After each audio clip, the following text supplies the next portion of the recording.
Hello and welcome to daily bytes. इस video lecture में हम लोग बात करने वाले हैं सीयूईटी पीजी के एक पेपर कोड जिसका नाम है COQP 11।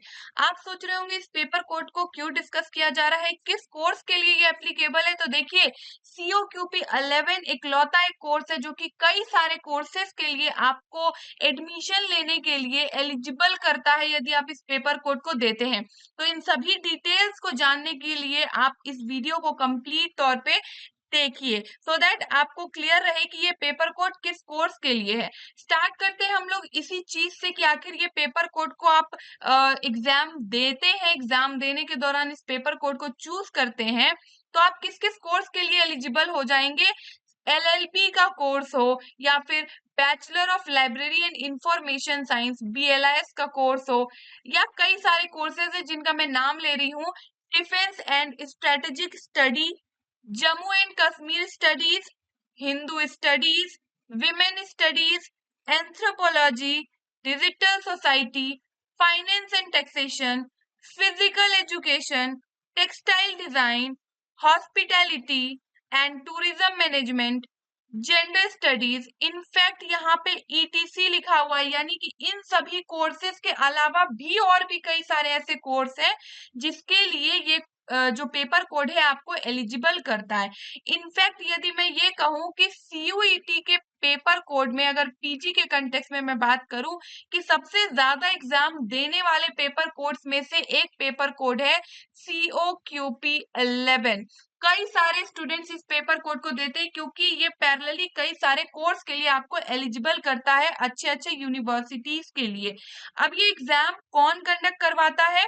NTA कंडक्ट करवाता है CUET PG का एग्जाम। रही बात, आप COQP 11 पेपर कोड को यदि अटेम्प्ट कर रहे हैं और आप चाहते हैं कि डेली बाइट्स पे कोई भी अपडेट आए तो उससे अपडेटेड रहे, तो आप सिंपली हमारा लाइब्रेरी साइंस रिसोर्स चैनल को ज्वाइन कर लीजिए। बिकॉज आपने देखा कि ये जो कोर्स है लाइब्रेरी साइंस के BLIS यानी कि बैचलर डिग्री के कोर्स के लिए भी सेम पेपर कोड है।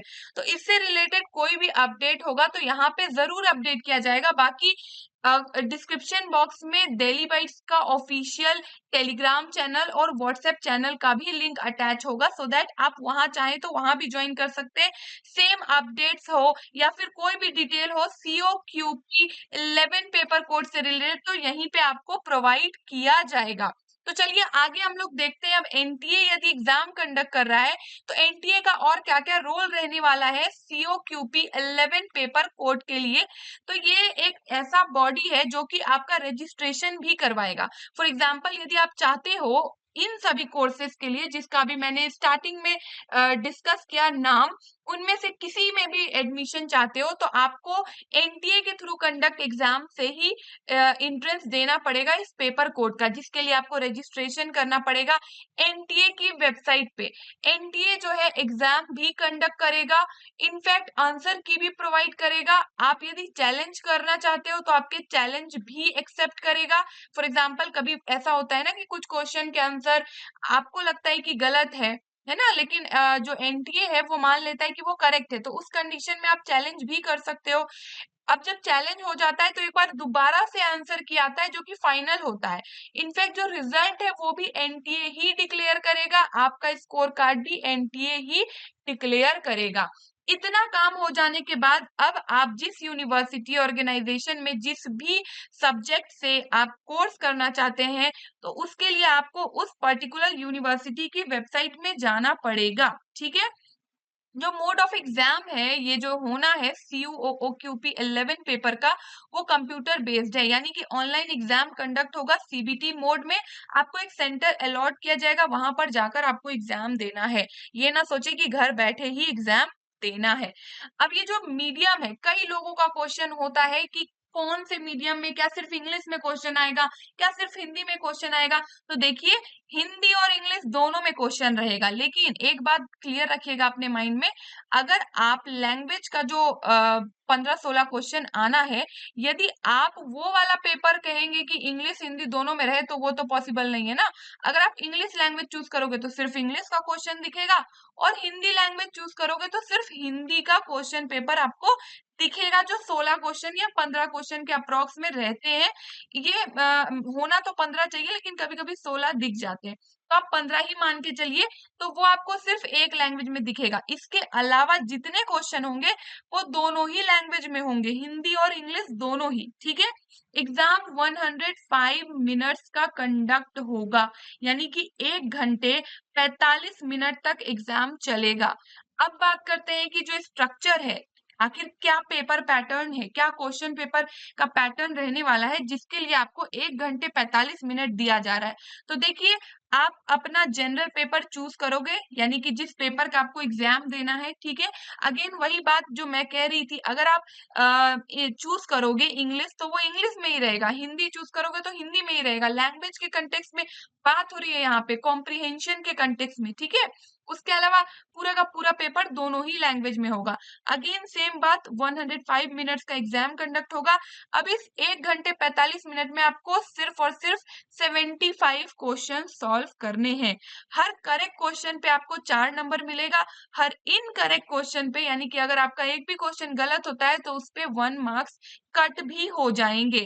3 शिफ्ट में एग्जाम होता है, तीनों में से किसी एक शिफ्ट में आपका एग्जाम होना है। अब देखिए, क्योंकि इंग्लिश और हिंदी दोनों ही वर्जन में क्वेश्चन पेपर रहेगा, लेकिन कभी कभी क्या होता है ना, इंग्लिश में क्वेश्चन कुछ और होता है और हिंदी में कुछ और होता है, ऑप्शन में कह सकते हैं, या कुछ भी थोड़ा बहुत डिस्प्यूट आ जाता है कि इंग्लिश वाले में जो ऑप्शन है वो इधर उधर कर दिया है और हिंदी में इधर उधर कर दिया है। तो उस कंडीशन में 6 पॉइंट में एनटीए कह रहा है कि जो इंग्लिश वर्जन का क्वेश्चन होगा ना, उसी को फाइनल माना जाएगा, उसी को करेक्ट माना जाएगा, ठीक है। फॉर एग्जाम्पल पूछा जा रहा है कि इंडिया का कैपिटल क्या है, ठीक है। इंग्लिश में दिल्ली नंबर 1 ऑप्शन में है, ठीक है। और हिंदी में सेम भारत की राजधानी क्या है, और ऑप्शन नंबर बी है या फिर ऑप्शन नंबर 2 है दिल्ली, हिंदी में। आपने क्या किया, हिंदी के अकॉर्डिंग 2 कर दिया, और कुछ स्टूडेंट इंग्लिश लैंग्वेज के अकॉर्डिंग दिल्ली चूज करेंगे, ऑप्शन नंबर 1। तो ये 1 वाले का करेक्ट माना जाएगा, 2 वाले का इनकरेक्ट माना जाएगा, क्योंकि कह रहा है एनटीए कि इंग्लिश वाला में ही जो अगर डिस्प्यूटेड क्वेश्चन होंगे तो इंग्लिश वाले को ही मैं करेक्ट कंसीडर करूंगा। नाउ, अब यहाँ पे बात हो रही है कि चलो ठीक है, 75 नंबर का क्वेश्चन आना है, तो सिलेबस कहाँ है। तो सिलेबस वेबसाइट पे अवेलेबल है, लेकिन आप वेबसाइट पे भी विजिट करके देख सकते हो, अदरवाइज मैं आपको सिलेबस यहीं पे दिखा रही हूँ। देखिए, लैंग्वेज जो है ना, अगर आप इंग्लिश चूज करोगे तो 15 क्वेश्चन के अप्रॉक्स, या हिंदी चूज करोगे तो 15 क्वेश्चन के अप्रॉक्स देखने को मिलेगा। दोनों में से कोई एक ही आपको चूज करना है। तो यदि आप इंग्लिश लैंग्वेज के हो तो आपके लिए सिलेबस ये है, अगर आप हिंदी लैंग्वेज के हो तो ये सिलेबस है। सिर्फ यहाँ पे ही आपको देखने को मिलेगा चॉइस। तो यहाँ पे अगर आप इंग्लिश कॉम्प्रिहेंशन चूज करते हो तो आपके लिए इंग्लिश ग्रामर है, इंग्लिश यूजेस एरर्स है, जंबल्ड पारा है, सेंटेंस करेक्शन है, सेंटेंस इंप्रूवमेंट है, रीडिंग कॉम्प्रिहेंशन, पारा paragraph completion, one word substitute, synonym antonyms और इडियम फ्रेजेस है। सेम सिलेबस आपको हिंदी में भी देखने को मिलेगा। हिंदी व्याकरण, अशुद्ध प्रयोग, परिच्छेद का उचित क्रम, वाक्य शुद्धि, वाक्य परिष्कार, पाठ बोधन, वाक्य की पूर्णता, अनेक शब्दों के लिए एक शब्द, समानार्थी एवं विलोम शब्द, मुहावरे एवं कहावतें। सेम सिलेबस है, जो इंग्लिश है same to same Hindi syllabus है, बस आपको चूज करना है कि आप इंग्लिश लैंग्वेज के साथ 15 क्वेश्चन डील करना चाहते हो या फिर हिंदी के साथ। अब ये तो रही कि आपके चॉइस वाली बात। अब बात करते हैं कॉमन क्या रहने वाला है। सेकेंड जो रहेगा, फर्स्ट तो इन दोनों में से रहेगा, सेकेंड आपका रहेगा जनरल नॉलेज या जनरल अवेयरनेस, जिसके अंदर आपसे लिटरेचर पे बेस्ड क्वेश्चंस देखने को मिलेंगे, हिस्ट्री पे बेस्ड क्वेश्चंस देखने को मिलेंगे, Indian constitution, personalities, sports, international और national economy, economics, science, politics, legal awareness, trade awareness, geography और कल्चर। तो आप देख पा रहे होगे लगभग हर एक एरिया से क्वेश्चन पूछा जाएगा। आप सोच रहे होगे इसका लेवल क्या रहने वाला है, तो देखिए, हर वो पर्सन जो ग्रेजुएशन कर रखा है ना, ग्रेजुएट है, वो इस पेपर कोड को देने के लिए एलिजिबल है, COQP 11 का। तो जो लेवल रहने वाला है ग्रेजुएशन तक का रहेगा। नाउ, कंप्यूटर के क्वेश्चन पूछे जाएंगे थर्ड पार्ट में, जहां पे आपको कंप्यूटर में क्या क्या पूछा जाएगा, बेसिक्स, जैसे कि fundamentals of computer, computer abbreviation, computer shortcut keys से रिलेटेड क्वेश्चंस देखने को मिलेंगे, Microsoft Windows, Microsoft office, Microsoft word, types of computers, storage devices, hardware, software, input output devices, internet, computer networks, website, web browsers, computer virus और important computer related terms रहेंगे जो कि आपके computer basics के अंदर थर्ड पार्ट में आपको question देखने को मिलेगा। नाउ हम लोग मूव करेंगे फोर्थ पार्ट की ओर जो कि कंपलसरी अगेन है। यहाँ पे जनरल एप्टीट्यूड और लॉजिकल रीजनिंग या जनरल एप्टीट्यूड कह लीजिए उससे क्वेश्चंस देखने को मिलेंगे जिसमें क्लॉक्स पे बेस्ड क्वेश्चन है, कैलेंडर, एवरेज, सिंप्लीफिकेशन, प्रॉब्लम्स जो कि एज, ट्रेन और नंबर्स पे बेस्ड होगा, एलसीएम एचसीएफ होंगे, percentage, profit and loss, partnerships, compound interest, ratio and proportion, simple interest, time and work, pipes and cisterns, time and distance, stock shares, discount, bankers discount, geometry, mensuration, sets and union, permutation, combination, mixture and alligation, area, volume and surface area. ये आपके general aptitude के questions हो गए जो कि part 4 में रहेंगे इन सभी टॉपिक से। नाउ आखिरी टॉप पार्ट है एक्चुअली फिफ्थ वाला जहां पे आपको लॉजिकल रीजनिंग से रिलेटेड क्वेश्चन देखने को मिलेंगे जिसमें रैंकिंग पे बेस्ड क्वेश्चंस होगा, लीनियर्स पे बेस्ड क्वेश्चंस होंगे, arrangement, matrix arrangement, sequencing, statements, arguments, cause and effect, statements assumptions, statements conclusion, number series, blood relationship test, coding decoding, inferences, non-verbal reasoning, analogy test, symbol based problems, direction and distance test और last analytical reasoning. तो आप देख पा रहे होगे जो syllabus है easy नहीं है। आप देख पा रहे हो कि सिलेबस ओवरऑल हर एक चीज को कवर कर रहा है, इनफैक्ट हर एक टॉपिक दे दिया गया है। तो यहाँ पे जानना बहुत जरूरी है कि क्या पढ़ना है क्या नहीं पढ़ना है। तो ऑफ कोर्स उसके लिए आपको थोड़ा पीवाईक्यू वगैरह देखना होगा जिससे रिलेटेड मैं अभी आपको गाइड करूंगी कि कहाँ पे आपको पीवाईक्यू अवेलेबल मिल जाएगा। फिलहाल मार्किंग स्कीम पे बात कर लेते हैं जिसपे मैंने चर्चा पहले भी कर रखी है। यदि आप एक करेक्ट क्वेश्चन करते हो तो आपको 4 नंबर मिलेगा। यदि आप क्वेश्चन को इनकरेक्टली टिक कर देते हो तो आपका 1 नंबर कट हो जाएगा। ठीक है, हर क्वेश्चन 4 नंबर का है।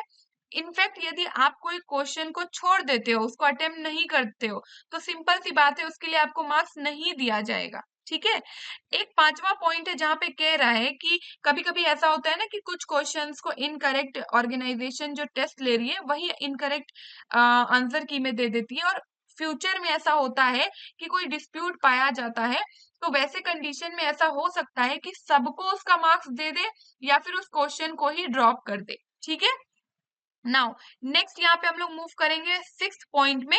सॉरी, यहाँ पे ये वाला बात कह रहा है कि क्वेश्चन जो है उसको ड्रॉप कर दिया जाएगा या तो वो मार्क्स जो है हर एक कैंडिडेट को दे दिया जाएगा। और फिफ्थ वाले में लिखा है कि अगर आप चैलेंज करते हो, आप करेक्ट पाए जाते हो तो उसके लिए आपको आंसर की दिया जाएगा जो कि फाइनल आंसर की होगा और वहां पे आपको अगर आप करेक्ट हो तो आपको मार्क्स मिल जाएगा। ठीक है, तो ये मार्किंग स्कीम है इनकी।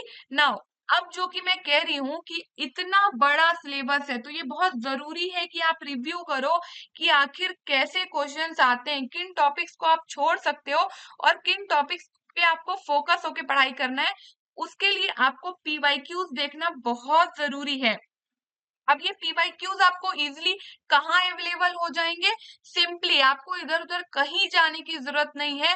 आप दिल्ली बाइट्स का ऐप डाउनलोड करिए। ठीक है, सिंपली अपने आप को लॉगिन करिए और लॉगिन करते ही आपको कुछ इस तरीके का दिखेगा। सिंपली दिल्ली बाइट्स ओपन होगा और बहुत सारे टाइल्स देखने को मिलेंगे।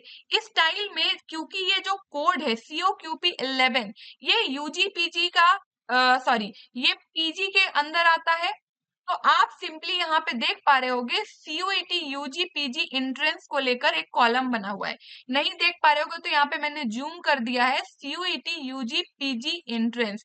तो ये जो COQP11 पेपर है ये CUET PG के अंदर आता है। तो ऑफ कोर्स आप इस वाले पे टाइल पे क्लिक करोगे। जैसे ही टाइल पे आप क्लिक करोगे तो आपको यहाँ पे एंटर होते ही CUET पीजी COQP 11 लिखा हुआ एक कोर्स मिलेगा। आपको कोर्स को परचेज यदि करना है तो आप श्योरली कर सकते हो, अगर नहीं भी करना है आपको, सिर्फ पीवाईक्यू के लिए मैं गाइड कर रही हूँ। सिंपली आप उस कोर्स को ओपन करना और उस कोर्स में आप देखोगे जो पीवाईक्यू है वो फ्रीली अवेलेबल है 1 ईयर का।